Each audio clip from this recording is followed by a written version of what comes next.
রাজিয়া মা, আমি আইয়া পড়ছি। ও না, আর কোনো চিন্তা নাই তোর। আসো, মায়া কত বড় খারাপ, আমার নামে থানায় গিয়ে মিথ্যা নালিশ করছে। এই বেজাল কেমনে শেষ করবেন তাড়াতাড়ি করেন, না এলে কিন্তু হাজতে যাওয়া লাগবে। প্রিয় দর্শক, আপনাদের কি মনে হয় মায়া কি তার সবজি ব্যবসা আবারও সুন্দরভাবে দাঁড় করাতে পারবে, নাকি বদরুল দেশে ফিরে এসে মায়ার পুরো জীবনটাই এলোমেলো করে দেবে? আপনাদের মূল্যবান মতামত অবশ্যই কমেন্ট বক্সে জানাবেন। তো ভিউয়ার্স, ইতোমধ্যেই আপনারা দেখে ফেলেছেন ঈগল টিমের জনপ্রিয় নাটক বস্ত্র এর ৩৬তম পর্ব। আর যারা ৩৬তম পর্বটি দেখে ফেলেছেন তারা এখন অধীর আগ্রহে অপেক্ষা করছেন ৩৭তম পর্বের জন্য। ৩৭তম পর্বটি কবে আসবে, কি কি চমক অপেক্ষা করছে আগামী পর্বে, সব কিছু জানতে হলে ভিডিওটি শেষ পর্যন্ত দেখতে থাকুন, একদম স্কিপ না করে।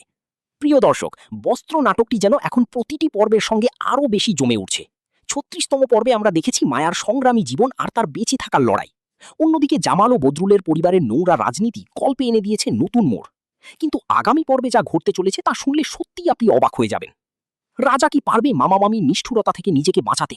আর মায়া কি শেষ পর্যন্ত বদরুলের হুমকির কাছে হার মেনে নেবে, নাকি এবার মায়া নিজের শক্তি দিয়ে সবাইকে চমকে দেবে? সব জানতে ভিডিওটি শেষ পর্যন্ত দেখতে থাকুন। তো ভিউয়ার্স, গত পর্বে আমরা দেখেছি বদরুল বিদেশ থেকে ফোন করে মায়াকে একের পর এক হুমকি দিয়েছে, কারণ তার ভাই বশির তাকে মিথ্যা বুঝিয়েছে যে মায়া নাকি লোক দিয়ে তাকে মারিয়েছে। আগামী পর্বে আমরা দেখতে পারি বদরুল সত্যি দেশে ফেরার প্রস্তুতি নিচ্ছে। তবে সে কি দেশে ফিরে মায়াকে ডিভোর্স দিতে চাইবে, নাকি বশিরের আসল মুখোশ সবার সামনে খুলে যাবে? অন্যদিকে রাজিয়ার জীবন যেন এখন ভয়ঙ্কর ঝুঁকির মধ্যে পড়ে গেছে। মামি আর মরিয়ম মিলে রাজিয়ার ক্ষতি করার নতুন পরিকল্পনা করছে। আর জামাল যদি পুরো বিষয়টি জেনে যায় তাহলে বাড়িতে বড় ধরনের ঝামেলা, এমনকি রক্তারক্তিও ঘটে যেতে পারে। কারণ জামাল রাজিয়াকে নিজের বোনের মতো ভালোবাসে, আর সে ইতোমধ্যেই অনেকের চোখের কাঁটা হয়ে গেছে।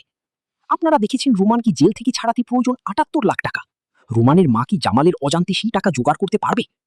আমরা আগামী পর্বে দেখতে পারি মরিয়ম হয়তো জামালের ব্যবসার টাকা চুরি করার মতো বড় ঝুঁকি নিতে পারে, এমনকি বাড়ির অংশ বিক্রি করার চেষ্টাও করতে পারে।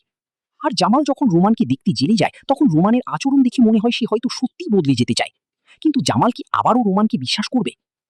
ভিউয়ার্স, আপনাদের কি মনে হয় মায়া কি আবার স্বাভাবিক জীবনে ফিরে আসতে পারবে, নাকি বদরুল আবারও তার জীবনে ঝড় তুলে সব শেষ করে দেবে? সে কি সত্যি মায়াকে তালাক দিয়ে সম্পর্কের ইতি টানবে, নাকি শুরু হতে যাচ্ছে তাদের জীবনের এক নতুন অধ্যায়? আপনাদের মতামত অবশ্যই কমেন্ট বক্সে জানাবেন। আর নাটকের পরবর্তী সব আপডেট সবার আগে পেতে আমাদের ঈগল টিম চ্যানেলটি সাবস্ক্রাইব করে পাশে থাকা বেল আইকনটি অন করে রাখুন, তাহলে আমাদের পরবর্তী সকল ভিডিও সবার আগে আপনার কাছেই পৌঁছে যাবে। তো ভিউয়ার্স, ঈগল টিমের জনপ্রিয় নাটক বস্ত্র এর ৩৭তম পর্ব আসতে চলেছে ১লা মে বিকেল ৩টায়, এবং এটি আপলোড করা হবে ঈগল ইসলামিক ইউটিউব চ্যানেলে। ঈগল ইসলামিক ইউটিউব চ্যানেলের এই জনপ্রিয় নাটকটি ইতোমধ্যেই লাখো দর্শকের মন জয় করে নিয়েছে। তো যারা এখনো নাটকটি দেখেননি তারা অবশ্যই দেখে নেবেন।